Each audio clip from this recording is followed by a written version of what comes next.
să nu ne mai fie frică să ne spunem părerile. Hai să avem păreri, pentru că avem drepturi. Hai să ne spunem părerile, pentru că am și eu dreptul, nu? Corect. Păi pe bune de lea, cine ți le-a luat? Cine ți le ia? Deci, feminismul este bun. Da, nu e o mizerie. Hi-hi. Și feminismul este bun, hi-hi. Pe asta cine ți-l mai ia? Ha-ha. M-ați întrebat ce am votat și ce votez. Nu, Delia, nu te-a întrebat nimeni dacă ai votat. Nu te-a întrebat nimeni ce ai votat. Dar eu spun că am dreptul, nu? Votez patrioții, votez Călin Georgescu. Și acum serios, Delia, respectă-mă și pe mine, respectă pe toți care votează Călin Georgescu, numai LGBT la Asconie. Și noi te ascultăm, Delia. Și noi am cumpărat albume cu tine, și noi am plătit bilete la spectacolele tale, de ai făcut milioanele alea multe. Da, dar nu-ți reproșez asta, că e munca ta.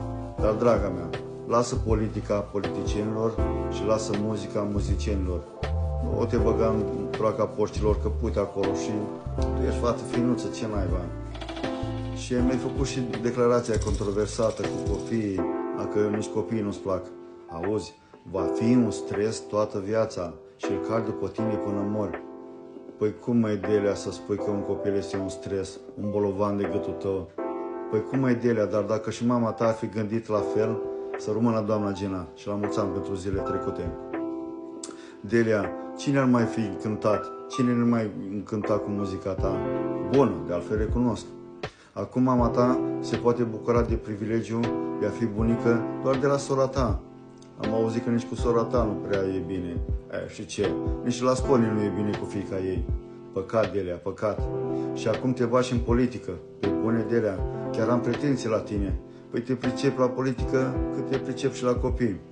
Și ca să nu uit, e că am trecut de 18 ani, deci slabe șanse cu Leonardo DiCaprio.